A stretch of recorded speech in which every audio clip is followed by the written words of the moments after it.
What's up? Welcome in, everybody. It is that time of week, the Sooners on SI podcast, and we're no longer in a holding pattern, sort of. We were in a holding pattern. Now we're in a different holding pattern. We'll tell you what that's all about under the realm of DC umbrella. Don't open it inside, even though it's a rainy day here in the metro area. I'm Brent Chapman, coming to you always from more. We got the big boss man, John Hoover, 918 Hoove, back up there. Is it dry up there? Because we are getting, I guess it's not really getting dumped on, but it's been a steady sprinkle all day long. Yeah, we've had mist here. The ground is wet, but let's face it, Ryan. OU football right now, it's always in a holding pattern. We're waiting on, if it's not one thing, it's another. Yep. It's just good fun, good fun. Someone braving the elements with me down in Norman, the great Carson Field. My friend, have you stayed healthy this week? Have we avoided incident, at least inside the apartment? Sharp No objects and injuries, all that. no injuries, no sickness, doing well. Wish it was a little bit sunnier out, like you said, but doing well. My dog, I know that she is not too happy about this rainy weather, but besides that, doing great. Avoided the big lockdown in Norman yesterday, so that was good. And the good news is for the pup, for any golfers out there, this weekend should be electric, should be lights out. No football really this weekend, as we're going to the Pro Bowl, which is not a bowl, or I guess it technically has pros, but it's more of a replacement fiesta. But we'll get into all that when we get to it, if we get to it. Let's start here, gentlemen. We have news finally. We've been waiting. We've been waiting. The 48 hours after the national championship, Jim Knowles, would he or won't he? Well, he is. He is leaving Columbus. He's not leaving the Big Ten, and he's not coming to Oklahoma. He is going to land at Penn State. Penn State's going to throw 3 stacks at him. You saw, or if you saw his little intro video as he's addressing the team, State College, Philly guy, getting to go close to home, all that stuff. So, John, Oklahoma was waiting. It was kind of throwing a Hail Mary, see if they could grab the big fish. And while there was interest and all that stuff, in the end, it kind of is back to where we started, which is, are they going to find an outside name that may not be like a Jim Knowles? Are they going to promote from within? But overall, we're not going to have to pick through what's Jim Knowles' defense and what Brent Venables' defense is, because it's going to be BV's defense getting it going in Norman. Yeah, I hate to be the guy that pats myself on the back, but I told y'all 2 weeks ago, 3 weeks ago that Jim Knowles to Oklahoma. Remember that? It's not happening. This is not happening. You're not leaving Ohio State, where you're playing for a national championship, and just in this case, just won a national championship, to go to Oklahoma, where the coach is on the hot seat after going 6-7 for the second time in 3 years. That's just not happening. So here we are 2 weeks later, 3 weeks later, and it didn't happen. So not everybody had that opinion in terms of, not a prediction, but what makes common sense. And this was a common sense situation. You can't expect Jim Knowles to seriously say, I could be the defensive coordinator at Oklahoma. Then that's where my fiance lives. And that whole thing was just like, what? We're talking the highest levels of college football here. The highest levels. People aren't making decisions. It would be unprecedented to have someone like Jim Knowles make that decision. The decision that he made was to go to Penn State. He said in that little video you referenced, I wasn't good enough to play at Penn State, but I coach, and here I am now coaching at Penn State. So that's been something that's probably on his bucket list, be a defensive coordinator or head coach someday at Penn State. Here he is. He's the DC. And like you said, $3.1 million a year is what his current term is. He's going to get raises and all that stuff every year. I don't think Oklahoma was going for $3.1 million. I saw fans say, listen, if we're going to go for Jim Knowles, let's throw 4 at him, or 3.5. Sure, that would have been great. I don't think Oklahoma got much more than 2.5. So here's what I do know is that Knowles' agent reached out to OU, initiated the contact, initiated the talks. Knowles apparently, by all reporting coming out of Columbus, wanted out of Ohio State. I don't know if that's a Knowles thing, right? And that coaches he was working with didn't really get along with him, or if that's a Ryan Day thing where he's just a hard guy to get along with. But he was never comfortable there. I also know that Knowles talked with Venables. Okay, they discussed the job, but I know that Knowles owed it to himself to see what Brent Venables had to say, but he never seriously wanted to come to Oklahoma. As I said, 6-7. If OU was in the playoff every year, or OU was going 12-2 every year, then I could see Jim Knowles absolutely would give a long, hard look to Oklahoma. But 6-7, 2 out of the last 3 years, if they don't pick it up in their second year in the SEC, Brent Venables is probably going to be fired. Why would you come into that situation if you're Jim Knowles? So it just didn't make sense. Plus the whole thing about the SEC, you're more familiar with what the Big Ten does, how they play and all that. You'd be jumping into the SEC where you're not as familiar. So it just never made sense. Basically, bottom line is he used Oklahoma for leverage to get the Penn State job after Tom Allen went to Clemson. And he used the Oklahoma job, the Oklahoma opening, to get leverage for a massive raise, $3.1 million. He pulled the Cliff Kingsbury. Cliff did this at Arizona when Lincoln Riley left for USC. Congratulations to Cliff on his contract. It's the weird spot of if this opening had happened last year, like this time last year, Oklahoma would have been in a much better bargaining position coming off a 10-3 year. If Ben Arbuckle works out and things go well this year, they would have been in a much better position next year. It's just the stars did not seem to align. But Carson, you look at it, I believe, I think it was Sooner Scoop that first reported. Don't know who was first, but I know that Sooner Scoop reported that Arkansas State defensive coordinator Nate Dreiling, that's a guy that could also be linked, as well as some internal candidates. It feels like, though, needs to get done here. You waited on Jim Knowles. You waited to take your swing there, but it's like, I don't know. Until spring practice happens, you're actually like organizing practice, getting on the field. Maybe having a defensive coordinator is not the biggest concern because Brent Venables is going to, you're not installing new stuff, and Brent Venables is going to be your recruiting, but you also need to get this thing done so you can finalize the staff and get everything rolling forward once they exit winter workouts here, Carson. No, totally. Just kind of building off of Hoove's point, I totally agree. I mean, the selling point for Penn State is so much higher than the selling point for OU at this very moment. I mean, Penn State playoff team, great season. OU 6-7, first SEC year. There's still a lot to be proven for this OU squad in the new conference. Their first year did not go well. Obviously, that could change very quickly, but it's a little bit harder to compete with Penn State, especially when you look at Knowles. He's from the Philly area. You're going to choose your home state over Oklahoma 10 times out of 10. So I totally get why he did it. 3.1, that's a heck of a deal. I believe the highest paid defensive coordinator ever, which is ridiculous.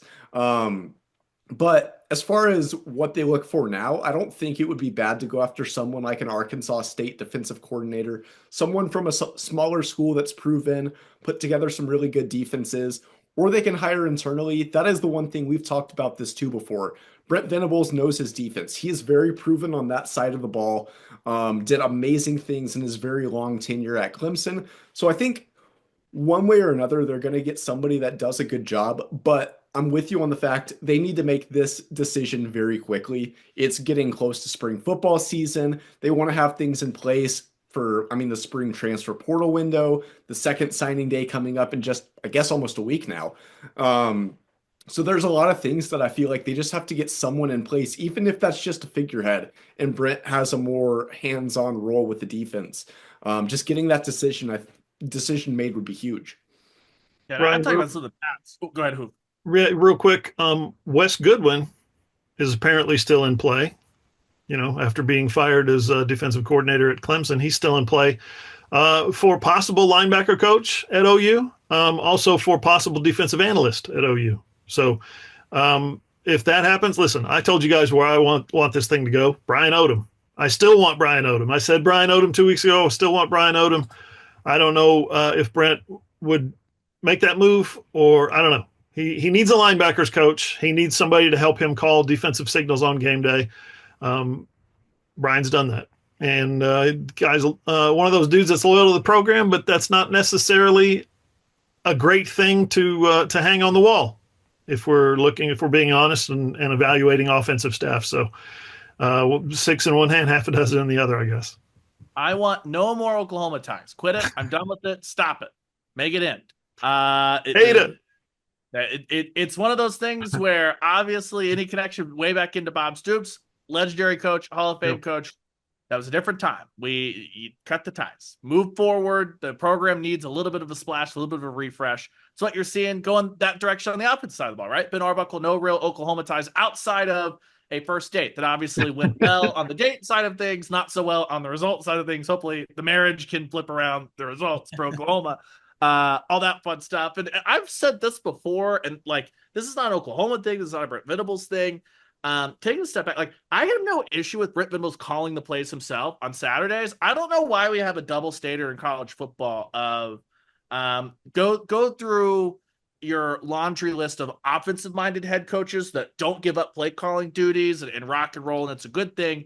And the second you have a defensive head coach who's doing play calling duties, and suddenly this is like the worst thing in the world. I'm like, there are things that there are strengths, there are weaknesses, there are things that get missed, all that stuff. But I have no issue if it ends up being whatever name you want to bring in, Coach X that just does everything Monday through Friday that helps Brent Venables be the CEO and the head coach, and then Brent Venables steps in and if he is just outright calling the plays on Saturdays, that does not bother me one bit. I almost think it's most important to find somebody like a Matt Wells, who a couple years ago stood right next to Brent Venables and had a big hand in a lot of the game management stuff. The improvements we saw from year 1 to year 2 as far as managing things, as long as you've got that, and as long as Brent Venables has someone he trusts to say, I saw this on this drive, I'm going to get on the headset and I'm going to tell whether it's a new hire, whether it's Wes Godwin, whether it's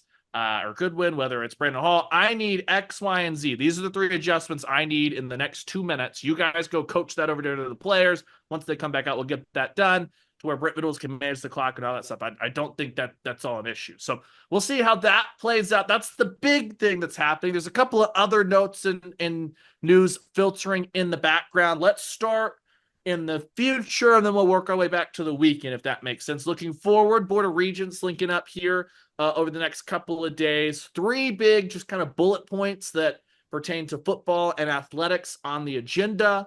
Bullet point number 1, confirming in Ben Arbuckle's contract and all those terms and all that fun stuff. That is more of a rubber stamp role. If they've agreed to the contract, Board of Regents needs to go green light, we approve. Yay.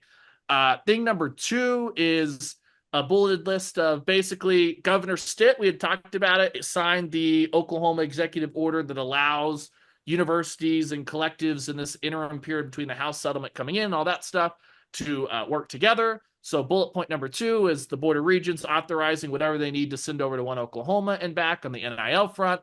And then the third thing was a contract for construction companies that leveling 2 or 3 construction companies for some of those West Side renovations. That does not mean that the West Side renovations are coming effective game 1, 2025, anything like that. It's just the next step. There's just some renovations, press box, suites, West Side of the stadium. Those are the 3 things kind of rolling with the Board of Regents. We've all tossed this bad boy to you as someone who has done years and years and years covering the legalese of Board of Regents and all that stuff. Anything that stuck out, or is this just business as usual while we roll through the offseason? Yeah, don't hold your breath on the West Side improvements. They've been, they're naming construction companies, and they still, to this, I mean, they've got a general plan, they've got a master plan, but they don't have blueprints. They don't have, what the new press box is going to look like, what the new amenities are going to be exactly. So that's a few years down the road still. I wouldn't hold my breath on that. The Stitt stuff is interesting. His executive order and how the Board of Regents is going to respond to that in terms of empowering One Oklahoma or the collective. There's a collective of collectives. I don't know if you guys knew that. National collective something or other. I can't remember what it's called, but it's I don't think One Oklahoma is participating in that. Maybe they get in on it. I don't know. Everybody's still looking for direction in this era of NIL. And when the governor of the state of Oklahoma comes out and says, here's how we're going to do things, and the president at OU and OSU come out and say, we support what he's doing. This is big for us. We're going to need your help. And collectives are good. 2 thumbs up for collectives is the way they want this thing to work, but it can't stand in the way. It can't be a hindrance to getting your prospects and your student athletes their NIL money. It has to come together, work in conjunction, coalesce. And Stitt's deal last week was a big step in that direction. Here's the official legalese on the action proposed. President Harris recommends that the Board of Regents authorize university administration to negotiate and enter into such contracts and agreements with, upon approval of the university's vice president and general counsel, and disperse funds to A, collectives or similar entities that support the university's student athletes, and or B, the university's current or prospective student athletes directly or indirectly as deemed necessary or appropriate to support those student athletes for their NIL rights. So there you have it.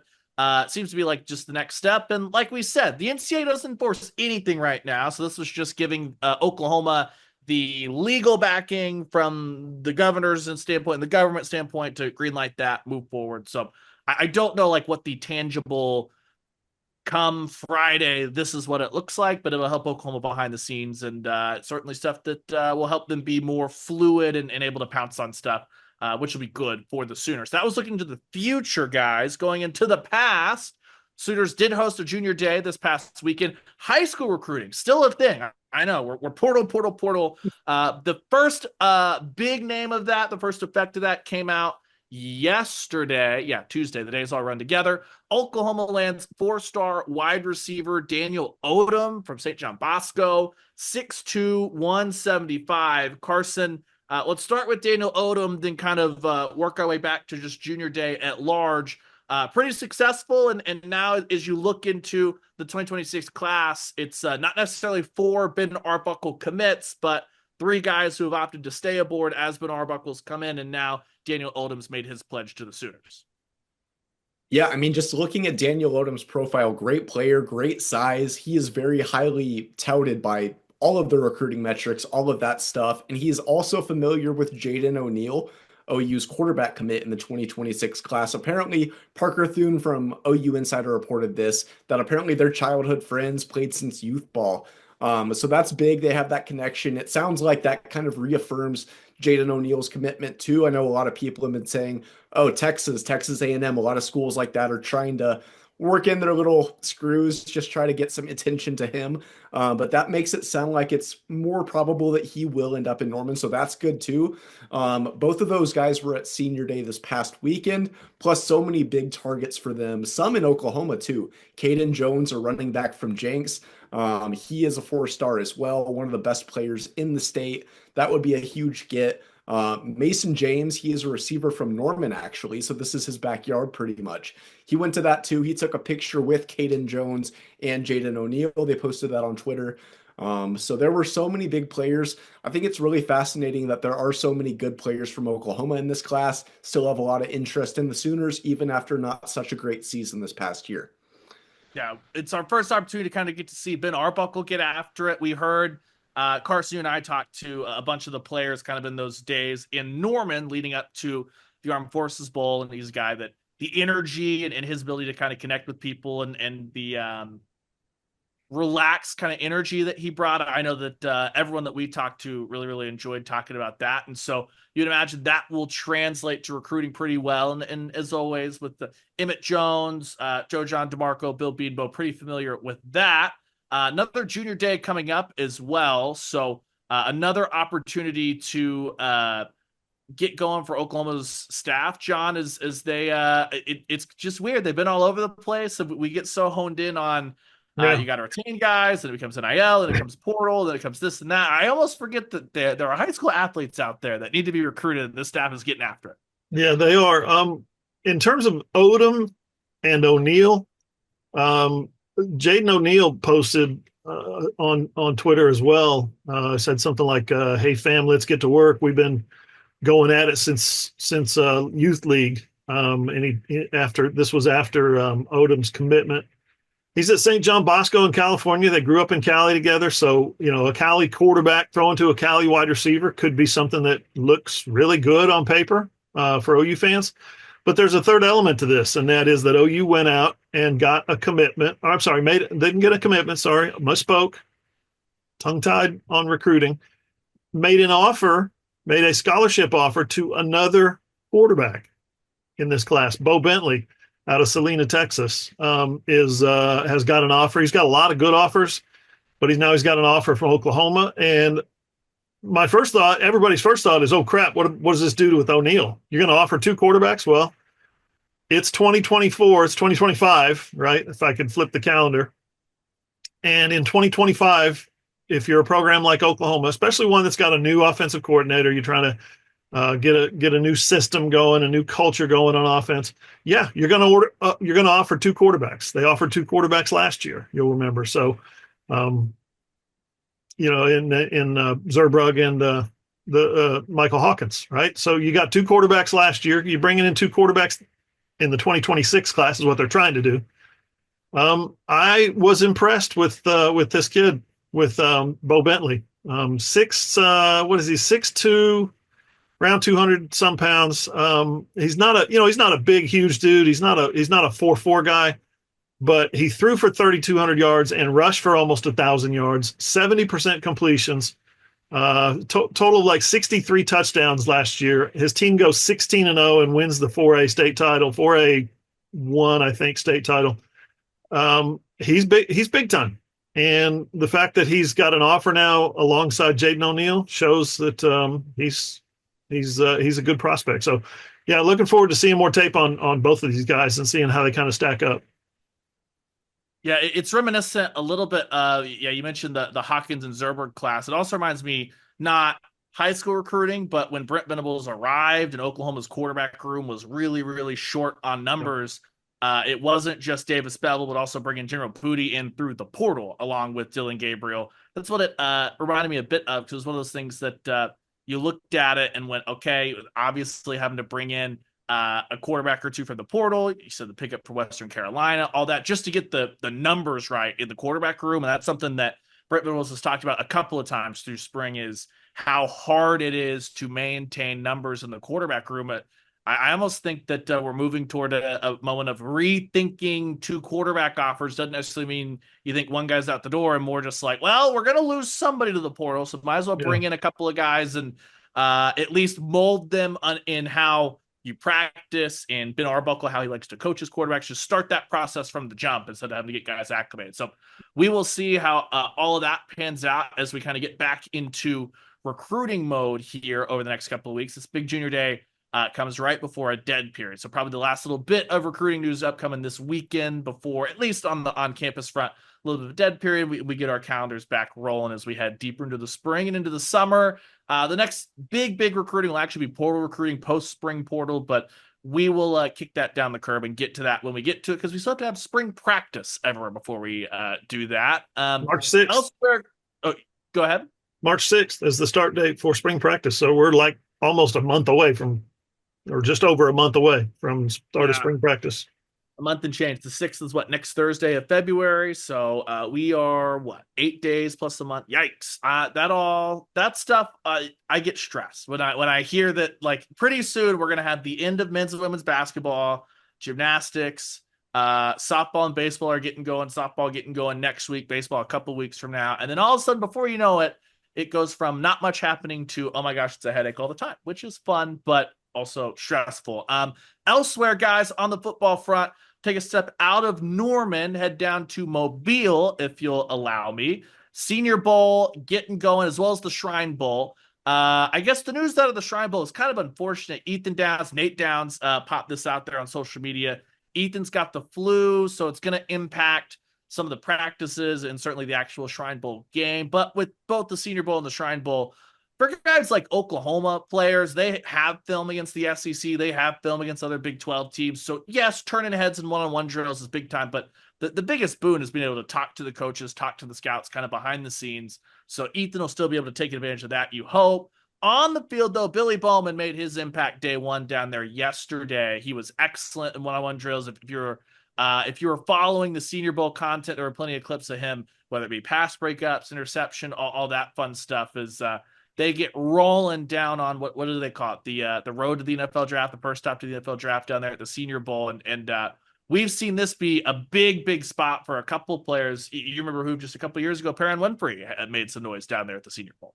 Yeah, OU players seem to always perform well at these things. The road, the NFL draft starts in Mobile is their tagline, and I was not surprised at all to see it was a guy like Billy Bowman, who's got a ton of experience, come in for what would be the draft of his rookie year, right? I mean, he's transitioning from college to the NFL. Remember when he was a freshman and he was doing things in practice, first spring and in first 2 days in practice, first training camp, and you talk to guys, you talk to the upperclassmen or whoever, and they're like, yeah, watch this freshman, Billy Bowman. Billy Bowman's doing he's really smart. He knows what he's doing. He's got a good head on his shoulders. He understands football. He's got a high football IQ. Guess what? Same exact thing. Same exact thing is going on in Mobile right now. So he's impressing the NFL scouts just like he impressed the folks when he got to Norman. Yeah, the big thing I always caution too is like, hey, one good week does not erase whatever you put on film throughout your whole career. But Carson, the good news for those guys down there at the Senior Bowl, especially Billy Bowman, a good day on day one, and we'll see what happens here as the week unfolds, is only going to serve to support what we saw this year, last year, throughout his career. It's only pairing pre-existing, what you assumed of him versus what you're going to get with Billy. I think that this is the kind of situation he thrives in. Yeah, I mean, I only got a 2-game sample size of Billy Bowman this year because obviously he sat out the bowl game. But we talked a lot about how this pass defense really, if there was a weak spot of the defense, that was it. They really struggled with Nussmeier. I felt like Billy Bowman, even in that LSU game where the pass defense really struggled, he was exceptional, played some really good defense against obviously a very talented LSU wide receiver room, just a really good athlete. I think he's going to be a great player in the NFL. A clip I saw yesterday was him intercepting Jalen Milroe. Probably a little bit of PTSD for Milroe. Not necessarily Bowman in that game, but other Sooners. Probably not a huge fan of the Crimson and Cream at this point. But Bowman, that's great that he's been doing well. I think he really could translate to the next level. And Downs, it is a bummer. When you have the flu, you're not going to want to hit people. That's just one of those things that it takes all of the energy you have out of you. But like you said, it's so much about building those relationships, building that rapport with coaches. And I think he'll be able to do that just fine, even feeling a little bit under the weather. Yeah, I'm excited to see what some of the draft buzz is about Bowman too, because one thing we saw in the NFL this year, it's kind of like a 2 or 3 year trend moving back toward, we value running backs again. Well, you know what Billy Bowman's been really, really good at, especially these past 2 years as the light bulbs turned on, run support. So I'm interested to see what teams kind of start to show their interest. And he's going to have a lot of not run support, but you think about that fourth down stop with Luther Burden down in Columbia, stuff like that. I think that's things that you're going to circle and it's going to pop out to scouts, GMs, all that fun stuff alike. So we'll see there. Also, shout out to Luke Elzinga, who looked great holding out there at the Shrine Bowl. That's right. Offensive coordinators in the NFL saw that play and they said, okay, we're going to take the jet sweep out when he's on the other side of the field. Yeah, that was painful to watch. That was, I think, the hit of the year for sure. He almost knocked Luther Burden out of the game with that. Like, not only did he blow up the play, but Luther Burden was a little hobbled there for a little bit. Unfortunately, it did not knock Luther Burden out of the game. Maybe that would have changed how the fourth quarter went. But I digress. We're in this weird idle period here leading up to the Super Bowl, as next week everyone will get to New Orleans and we'll get the big media days with all the TikTok content, which is always a little bit of a headache, but it is what it is. But per usual, we're used to this, and Oklahoma and the Kansas City, that connection helps, but there's 7 Sooners on the active roster headed to New Orleans. You've got who you have to help me out if I missed any. Obviously, Jalen Hurts and Lane Johnson in Philly. Then you got Creed, Samaje, Winchester, Hollywood. Who am I missing? Wanye Morris. Wanye Morris. There we go. Yeah. Also there on Kansas City. And then even if you want to take a step back, another layer, Grant Calcaterra, who played at Oklahoma, also on that Philly roster. So there'll be plenty of Oklahoma flavor in this Super Bowl, as there has been the last couple of years, in large part due to the Chiefs. If the Chiefs win, McCade Matoyer is also going to get a Super Bowl ring. He's been on the injured reserve list or reserve injured list all season for them. Yeah, the Oklahoma Chiefs, keeping it real, 3rd year in a row that Oklahoma has had the most players in the championship game weekend. 3rd year in a row they've had the most players in the Super Bowl. So it's all due to Kansas City. And, you can say, it's all one team. Well, 2 things about that. Number one, Kansas City loves OU players, right? Especially the offensive linemen, Bill Bedenbaugh. They've made a habit of it. Number two, one of the reasons they're succeeding is because they love OU players, guys like Creed Humphrey and Samaje Perine comes out of nowhere. One play the other night, guys, one play, basically the next to last play of the game. He comes in 3rd and 9, lines up on the right side, hasn't played all game, lines up on the right side, trickles out behind the offensive line, runs a little corner route, wide open. Mahomes hits him. The series before that allowed them to clinch the game, right? Take a knee, run the clock out. But the series before that, when the Chiefs took the lead with the field goal, it was Jordan Phillips, former Sooner Jordan Phillips, I would say he sacked Mahomes, but he actually sacked his blocker, threw him into Mahomes, and took them both down. You got Sooners making plays all over the field, man. Look at Calcaterra didn't make any catches, but Jalen Hurts scored 3 touchdowns on the ground and 1 passing. Hollywood Brown caught 3 passes in that game. Winchester was down there doing what he always does, making perfect snaps and chasing dudes on punt returns and stuff. So yeah, it's another one. My favorite one of the weekend was Tress Way, Washington in the championship game, NFC Championship, throws a 23-yard pass to the backup tight end. It's fantastic.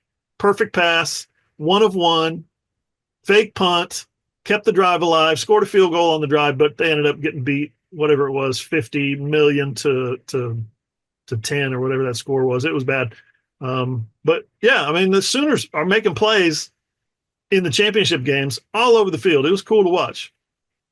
It brought a tear to Doug Deacon and Luke Elzinga's eyes as they saw that. It was like the legacy. Unfortunately for Tress Way, Jalen Hurts played maybe his best game since the last Super Bowl appearance. Otherwise, it would have been another day of, is the OU punter going to have the best passer rating on the field of all OU quarterbacks? Yep. Jalen Hurts made sure to poo-poo that. Between Jalen Hurts, Samaje, Hollywood, 5.5, 4.5? What'd you put at total OU touchdowns in the Super Bowl? It's got to be up there when you factor in passing and rushing touchdowns from Hurts plus Hollywood, Samaje. It'll be pretty active. Our good friend, shout out Patrick Dunn. He's going to have a busy Super Bowl Sunday behind the keyboard for Oklahoma.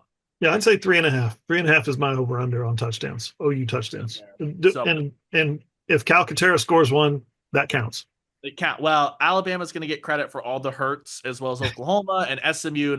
They can share the glory. Everyone will chop it up. Yep. Indeed. Otherwise, there is workouts. Oh, go ahead. That's not all the NFL news of the week. Everybody's favorite former Sooner, Baker Mayfield, made it to the Pro Bowl again.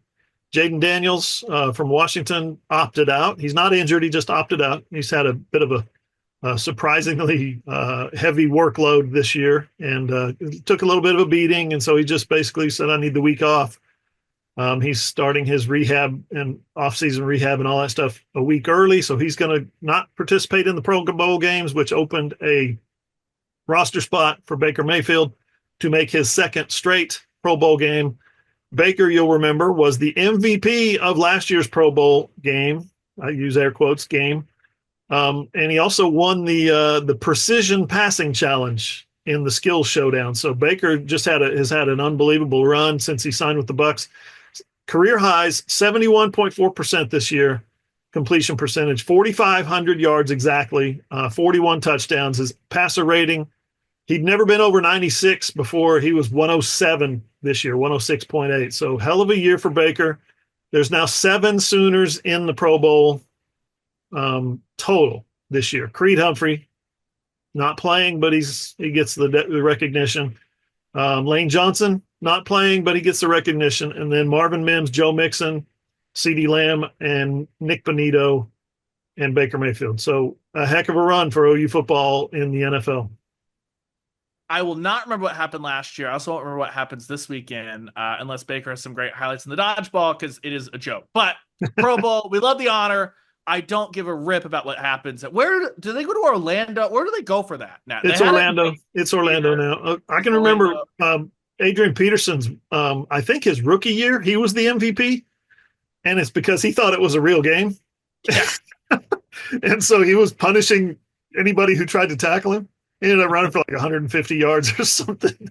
And they'll pull him out to be Adrian's like, this is football, isn't it? And everybody's like, dude, calm down. This is This is the Pro Bowl. Stop hitting us. We're here to be on a beach in Hawaii. That's what we're here for. So that'll be this weekend. I will not. We will keep tabs on all the Pro Bowl happening. So any Pro Bowl game stories that come to Oklahoma Sooners on SI.com will be pinned by John Hoover, obviously. Finishing out the football block of things back in Norman. They are in winter workouts still, all that fun stuff. That doesn't mean that we sit idle, though. If you go to that same website, Oklahoma Sooners on SI.com, you can read our Transfer Talk series breaking down all of Oklahoma's new incoming transfers. Carson, you've had a ton of these. Not going to give it all away, but who are some of the guys that you've profiled so far? And then what are some of the guys coming in the next couple of days for Oklahoma fans to dig in and read more about? Yeah, so the two that I have published, or at least one of them will publish in 7 minutes. But Giovanni Gibson, transfer receiver from Arkansas Pine Bluff. And you hear Arkansas Pine Bluff, team that struggled at the FCS level. Sooners probably not thinking anything of that. Everything I have heard about this guy from reporters, people on staff at UAPB, they're saying this guy could be a star in Norman. This guy has speed, it stands out. He isn't the biggest receiver, but great playability. Actually three, shoot, sorry. Isaiah Sategna, Arkansas, also did that one. That's another good piece. He was the Razorbacks' number 3 receiver this year. Wasn't amazing, but 491 yards for a pretty good offense this year, led by Taylon Green. Definitely a good catchability. Not a whole lot of size either, but a speedy dude. A lot of deep field targets, which something that the Sooners really didn't see this year. And you mentioned Luke Elzinga a minute ago. Jacob Ulrich from Kennesaw State. That team was not good this year. This was their first year in the FBS. They went 2-10, lost to UT Martin. They had some bad games. But Jacob Ulrich, from everything that I've heard, he was the star. 13th best punt average in the country, something like 30 punts within the 20-yard line. So he was kind of the bright spot for their team, replaces a very good punter in Elzinga.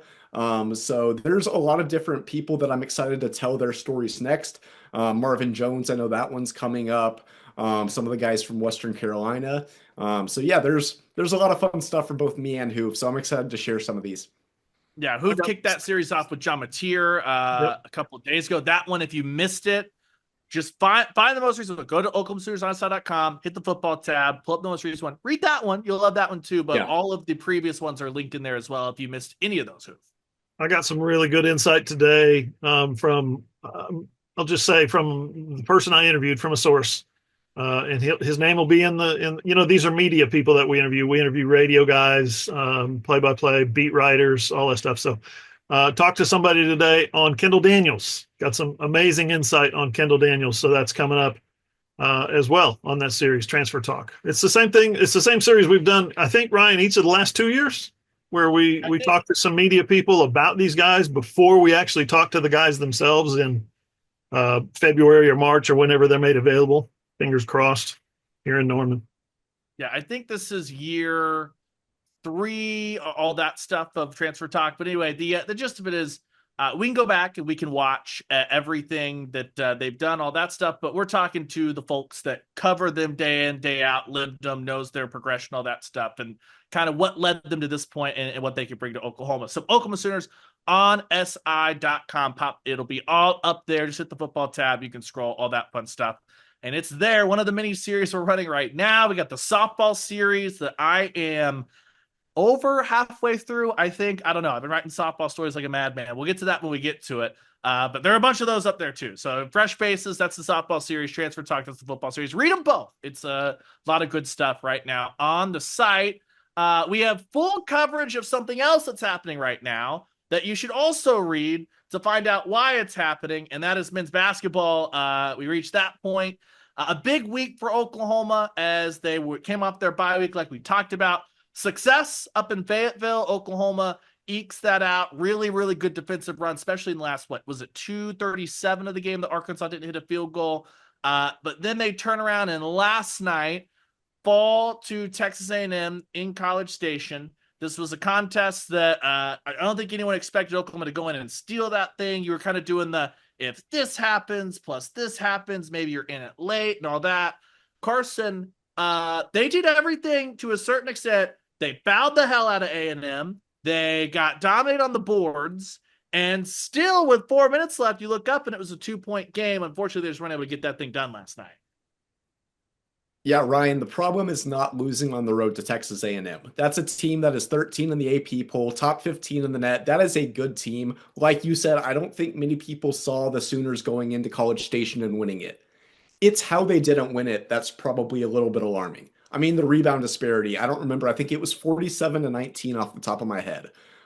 Just a preposterous difference between the Aggies rebounds, the Sooners rebounds, and that ultimately cost them the game, even with how well the Sooners shot compared to A&M. How many more threes they made than A&M. I mean, OU largely outplayed the Sooners throughout the game, but the rebounding was just so stark, such a stark difference that they got so many second chance opportunities, and the Aggies took advantage of those.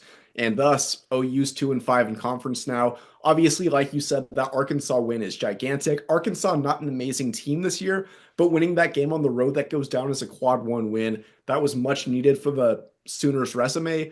Obviously, beat South Carolina, kind of the bottom feeder of the league before that. So, I mean, it's not alarming. Like I said, it's not alarming that they lost to A&M. The rebounding's a problem though, and there just needs to be some sort of very quick fix because that's going to hurt them rest of the year in conference play and if they make it to March. Yeah, I think you coined it perfectly. Like on the South Carolina front and on the Arkansas front, it wasn't you needed that win for what it does to your resume. It's what it doesn't subtract from your resume if Right. you lose that thing. When you look back last night, though, you just sit there and go, A&M with 21 offensive rebounds, Oklahoma with 19 total rebounds, Forsyth, who is your absolute tough guy, Energizer Bunny, battling through the shiner that he had from that Arkansas game and foul trouble. He leads you in rebounding, Carson. It's one of those things where I know that Mo is in foul trouble and you love the minutes you get. Sam Godwin's not been super effective, but if they're going to play small ball like that, Jalen Moore's got to find a way to pair what he's doing offensively with more than just, what was it, 2 rebounds that he finished with last night? Yeah, that's definitely a big concern. Everyone needs to be involved. The guards need to get rebounds. Jalen Moore, as good as he has been, I highlighted this last night in my article. He was outstanding offensively, like he's been this entire season. I think it's 15 games in a row in double figures. As good as Jeremiah Fears is and as much NBA potential as he has, Moore is the leader of this team, and he's their most consistent player right now. But I'm with you. He is a big enough guy. He is someone that has that hustle. He has that leadership. It is a little bit puzzling that he isn't collecting more rebounds every game. Dayton Forsyth, though, credit to him because he definitely has played a bigger role. I mean, we see him in availabilities all the time. Not a huge guy, not the guy that you'd be expecting to be leading the Sooners in rebounding, but he's done great. You just kind of want to see some of those contributions from Fears, Kobe Elvis, Duke Miles, more like you said. Just more guys getting involved. Sam Godwin conference season hasn't been too nice to him yet either, but he's a big body. We know what he can do. I mean, you look at that Oklahoma State game, he was phenomenal. He's a very talented player, as are all of the players that get significant minutes for the Sooners. It just kind of has to just work out on the glass because it's not going to get any easier. Every team in the league can rebound. Yeah, it's been it's almost frustrating. Like last night, Goodine is excellent again against A&M, not quite the 34, but you get to 10 3-pointers. You only turn the ball over 11 times. If I told you all those things, Carson, I think you'd say, shoot, they might have a chance to steal this thing. But Jeremiah Fears puts in his worst performance in Oklahoma uniform, 0 of 5 from the floor, gets into some foul trouble, has a pair of turnovers, no points. It's a tough spot. On one hand, we've seen what Jeremiah Fears can do against Arizona, do against Michigan, which is why the bar is so high. On the other hand, the freshmen, the reclassified freshmen, going through the dredges of SEC play, Carson, and Duke Miles has stunk. I know you weren't here for this, but he has done exactly what Grant Sherfield and JV McCollum have done before him, which is be excellent in the non-conference and then dribble down to the baseline and get trapped over and over again. Kobe Elvis doesn't seem to have adjusted very well to coming off the bench here. It's the veteran backcourt is not giving the young gun any help, but the young gun is not thriving right now.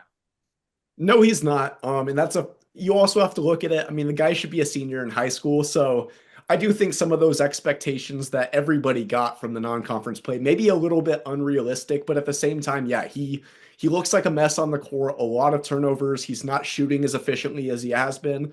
I would assume his draft stock is falling a little bit, maybe not a lottery pick anymore, which maybe that means he stays in Norman another year. Maybe he plays one more year at OU, which would be huge for this team because this guy is going to be good.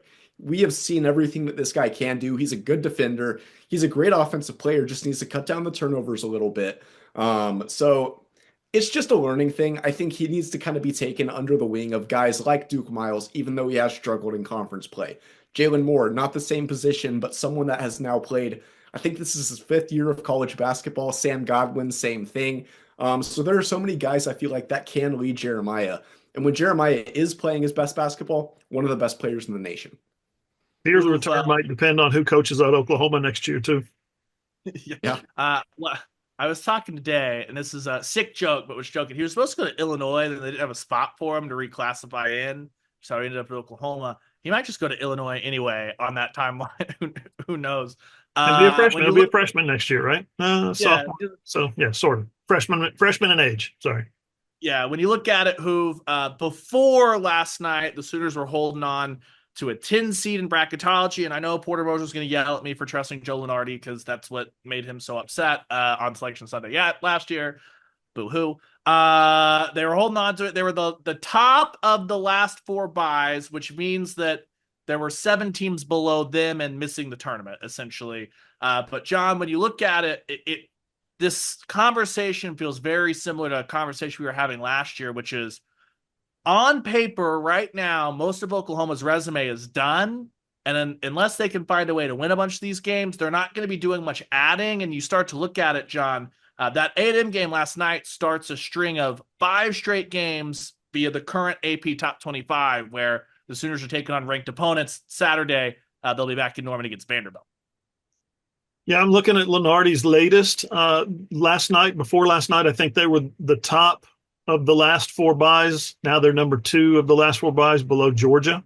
Texas is another at the top of the line of the last 4 in. So the SEC, the finish that Oklahoma's got ahead of it, man, they got so much work to do. And it's got to start with the mentality that it takes to get tough when you're talking about rebounding. How do you get out rebounded? Offensive rebounds 21-2, total rebounds 47-19, and then second chance points, y'all. I don't know if I've ever seen this before. Second chance points. OU had 3 second chance points, 20-3. They were outscored second chance points.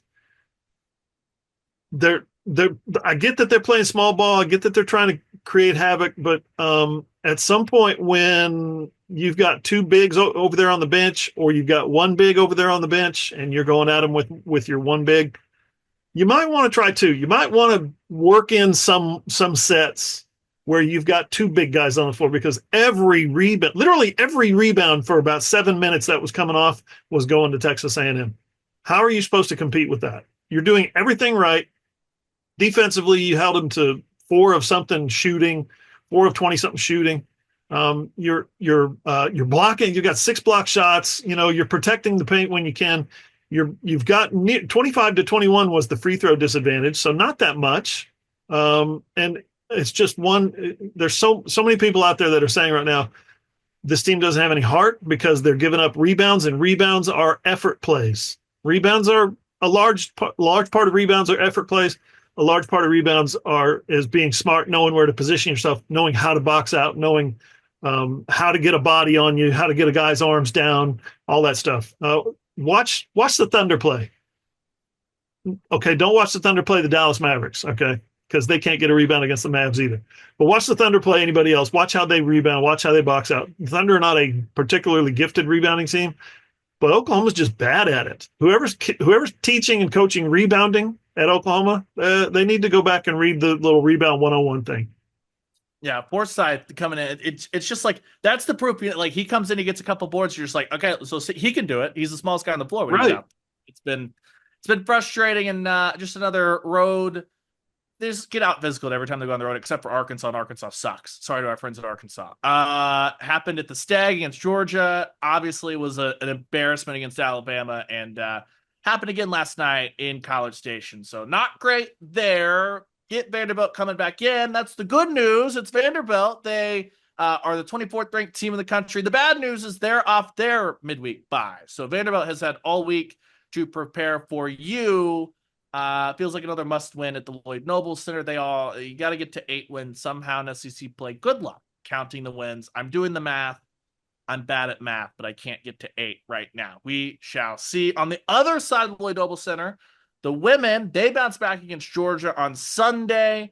A little bit of a lineup change. Raina Scott was in for Nevaeh Tot. That seemed to add a little bit of fluidity as Oklahoma kept the turnovers down, started out to a quick 8-2 run with Raina Scott there. It was everything you wanted against Georgia.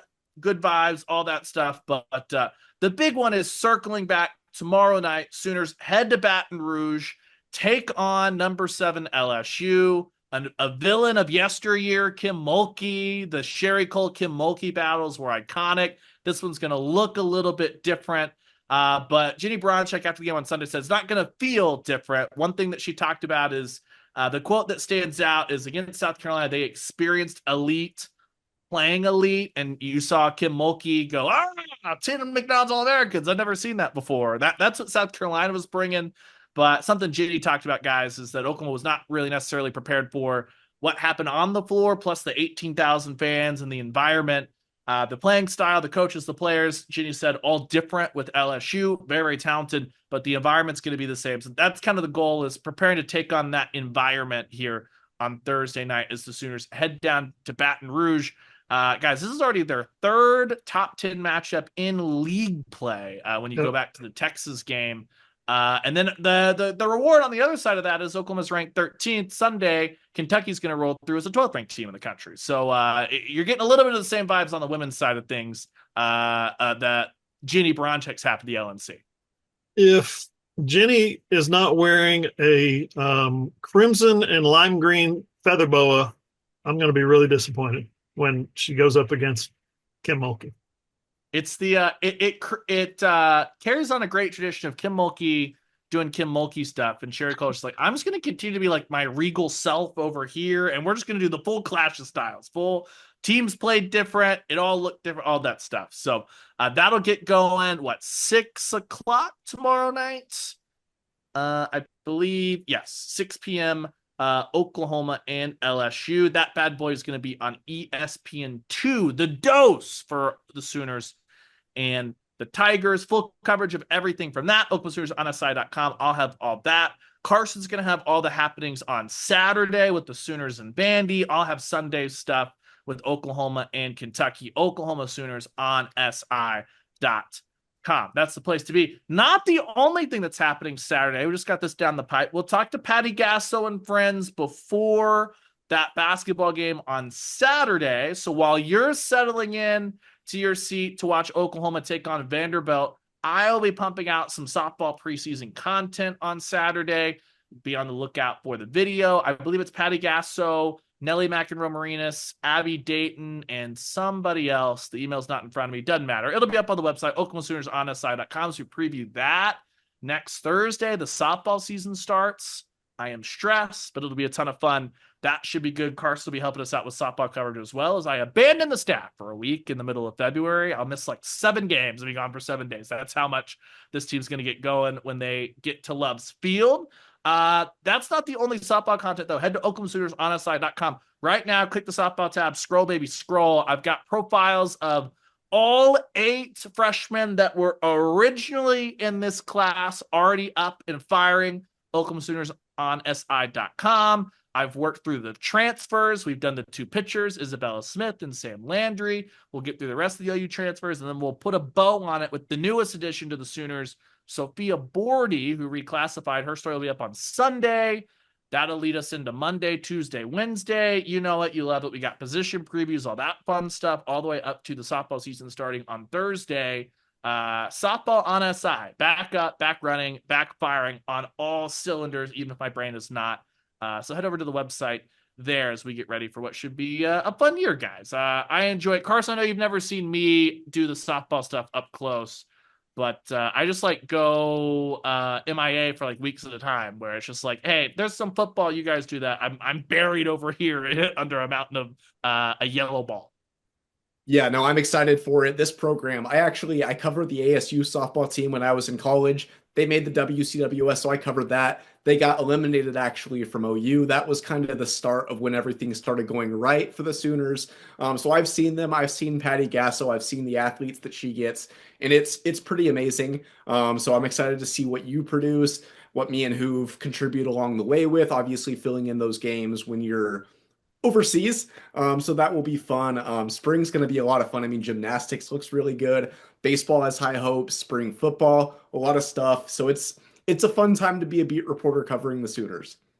Yeah, 14 new faces on the softball front. So there's plenty of new. If you want to kind of get an idea, who are these people? Why did they end up in Oklahoma? OklahomaSoonersOnSide.com. That's the whole point of that. Like you mentioned here, we're about a week or two out from really firing up the baseball machine. That rotation looks #fun. A ton of new coming to Norman. They also got the stadium enhancements that they announced as far as some of the party decks out there. I know that you and I covered regional action. It's going to feel a lot closer to regional play, which was an outstanding scene out at the Dale for Oklahoma when they were bringing in UConn and all that fun stuff Mhm. this past summer.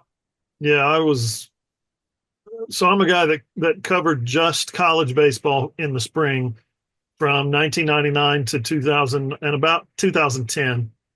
My spring beat was college baseball, and I covered a lot of OU games at L. Dale Mitchell.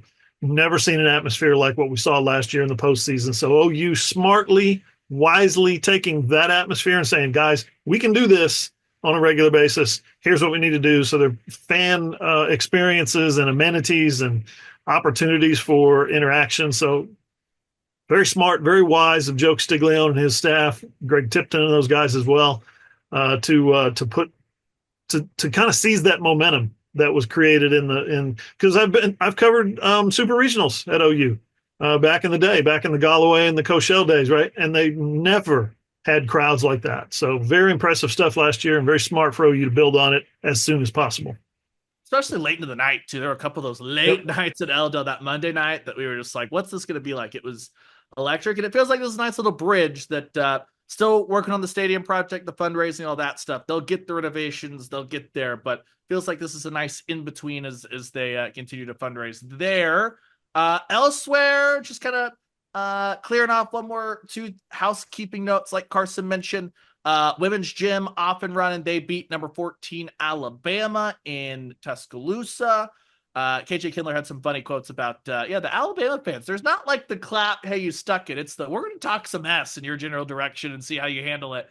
And they handled it A-OK. Friday night, it'll be the Arkansas Razorbacks in the Lloyd Noble Center for Oklahoma Women's Gym. That should be pretty fun. And Can you shout imagine? Can you imagine going to a women's gymnastics meet and standing when they're like on the balance beam, you're standing over them going, "You suck! You suck! You're gonna fall!" well, this is a What? It doesn't. It just means more. What? similar but different. So one of my really good friends in high school, his brother played tennis to OU, and he would always talk about, college tennis is different than pro tennis. You can be loud during the Oh points yeah. and stuff because there's 6 matches going on. And he would always talk about, man, in Norman, a Texas player, they rip a really nice just baseline inside out winner, and the OU fans kind of like, okay, whatever. They like you go to Austin and you have like a massive overhead. People just will boo you, even if he's like, stop cheering the other team's points. I guess that's what Alabama brought that energy to the gymnastics meet. Did not go well, but I guess credit for trying. So Friday night, Oklahoma will host number 13 Arkansas at the LNC on the women's gym front. Shout out to women's tennis squad. They beat number 14 Cal to qualify for the ITA indoors, which is the unofficial official kickoff. Oklahoma, the men, they made it to the finals and then fell, so they're not headed to the ITA indoors, but that's a top 10 team that looks really, really good there as well. Firing off the spring sports, and then we're just waiting on men's and women's golf to get rolling. Basically, it's baseball, golf, and then we'll be fully in it. Gentlemen, I think that's everything. Have we covered? Have I missed anything? Did men's gymnastics get to number one this week? I did not see. No, I'm looking at the press release from women. My bad. I know that they were able to beat Stanford. What was that 2 weekends ago? Maybe. Um, but it looks like as of now they're sitting at number 1. Illinois 2, Stanford 3 Okay, so I was right. They did get to number 1 for men's gym. So yeah, they're that comes via Road to Nationals. Their standings there. So There you go. We are fully in it right now in the spring. And then, like we said, here in a couple of weeks, once spring practice, a little over a month gets rolling, everything all at once per usual down in Norman. It's a lot. It's a lot to cover. I get it. That's why you can do just a couple of things. First off, just go to Oklahoma Sooners on SI.com, bookmark that bad boy. You never have to remember it. And we never ask you for anything. Come to the site. It's all free. It's all there. You don't have to do anything other than click on what you want to read and scroll. And our excellent coverage will be there for you every single day. But if you're not one of the, I go to the same website every day, stuff happens. What's just the one-stop shop? Just follow us on Twitter, on X, at Sooners on SI. That's where everything that we produce comes out, obviously. Or you can follow us individually at John E. Hoover, at _ Ryan Chapman, and at Carson D. Field. That'll do it for this week. We'll talk to you guys next Wednesday, where we assume we'll be breaking down a new defensive coordinator hire. It'll be runoff from, on the women's side of things, OU LSU, OU Kentucky. On the men's side of things, OU Vandy. And does the Tennessee midweek sneak in there before is that a Tuesday night game? Or we'll preview it on Wednesday. Either way, that'll be coming up. Or is it Auburn? I've got it all mixed up. It's Tennessee. Okay. So we'll get that rolling as we preview everything at the Lloyd Noble Center and all that next Wednesday. But until then, for Carson, for Hoop, I'm Brian Chapman. Thanks for coming along, and we will talk to you guys on the Sooners on SI pod next week.